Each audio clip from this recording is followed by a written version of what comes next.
Now let's explore the repeat headers function and the cell alignment functions. And we'll also look at inserting pictures along the way as well. So here we have a table, which is a table of the first 50 elements, chemical elements. You can see it goes on for several pages. And what we have here are some hyperlinks as well. So for example, if I was to tap on hydrogen there, I get offered the chance to open that hyperlink or copy it to my clipboard or edit it.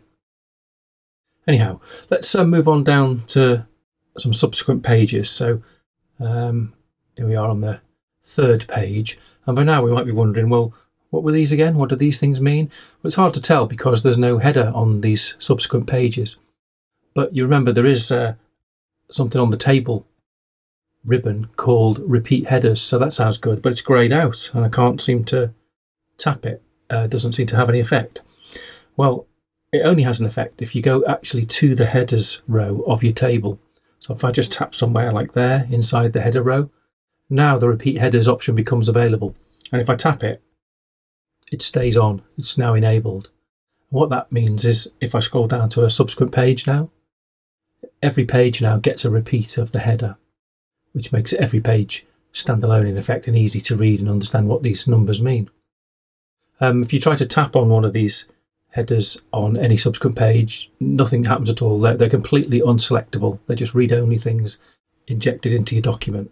If you want to go back and turn the repeat headers off, you need to go back to the very first page, to your real header, tap somewhere within it, and then you'll find you can toggle that repeat headers off again. But I'm going to leave it on, so I'm going to tap it to leave it on. So that's how easy it is to add repeated headers to your tables. Now let's look at cell alignment. So just looking at this table, it looks quite neat. I've applied a standard style to it.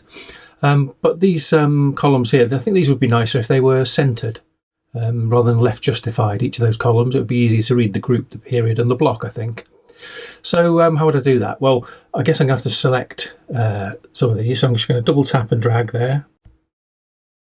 And that's dragged 3 cells across 3 columns.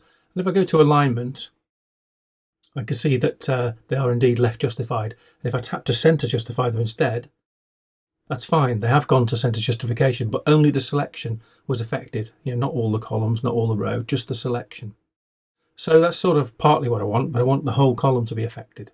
So let's try and do that.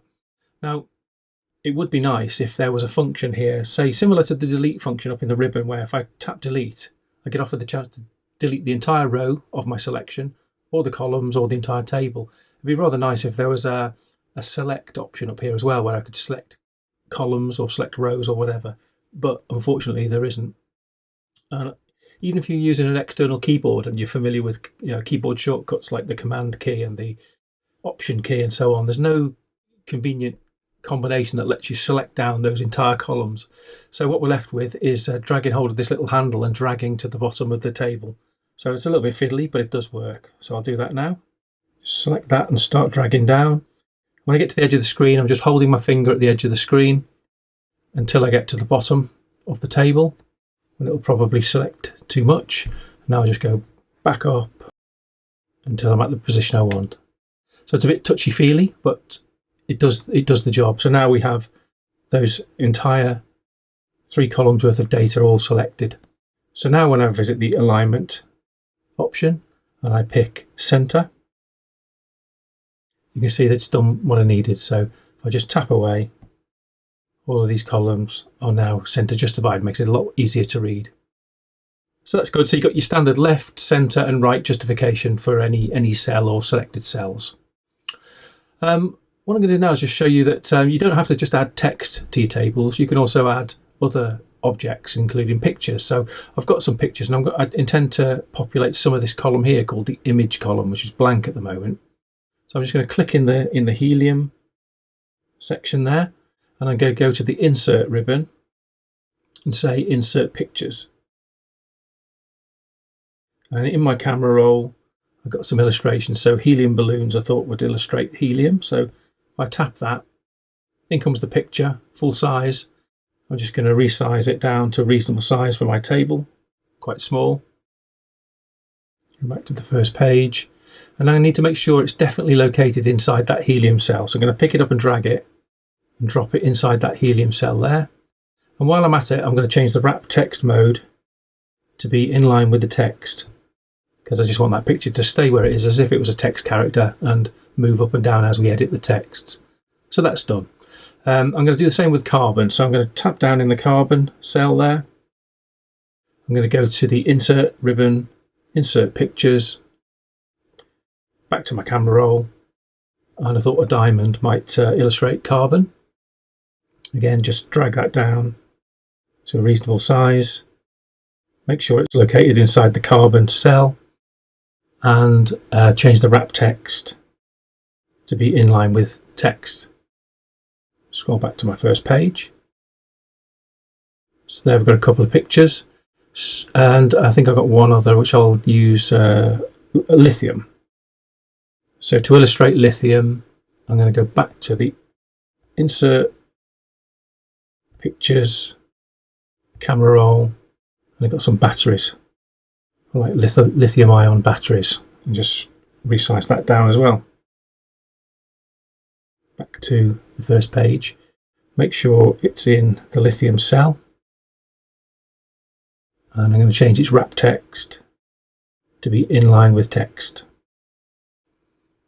Okay, so a couple of things to notice here. I've only got a couple of pictures in there, but it's now there's not enough room to show the carbon anymore. So if I go to page 2, the carbon one is over on page 2 there, but the headers have all readjusted to take account of the fact that rows are flipping between pages. That's just a function of the repeat headers function. It always intelligently adds the headers at the right place, which is nice. Another thing to notice is that the horizontal readability has been adversely affected by having these pictures in, so it doesn't really flow nicely anymore. So I've got 3 lithium, then a picture which dips down a lot, forces the next row down, and then I read these things at the top of that row. It just doesn't scan very well. It'd be a whole lot nicer if this was all kind of centered across the vertical axis as well. So of course, luckily that's possible also. And what I tend to do with most of my tables actually is just tap anywhere inside the table, and then use this little icon at the top left to select the entire table, like that. And now when we take a trip to the table ribbon and the alignment menu, this time we're going to look down here at the vertical alignments and pick middle. The default is top, but we're going to pick middle. Now, see, that's made things a lot easier to read. So that 3 in the lithium is centered up on that picture, and then it just carries on. Your eye scans across much more naturally. I think for most tables that I use, I tend to use middle as the vertical alignment. And it all adjusts completely automatically as I change things. So if I just decide I need these pictures to be just a little bit smaller, I'll move that down. The lithium balloon, the helium balloons, I'll make those a little bit smaller too. And you see now there's room enough for carbon to have come back. I'm going to tap that, make that a little bit smaller too. And there we go. So it's still easy to read across every line. Numbers that need to be centered are centered, and the headers repeat on every page. So that was a quick demonstration of how to use repeat headers, how to use cell alignment, and also how to insert pictures into your tables.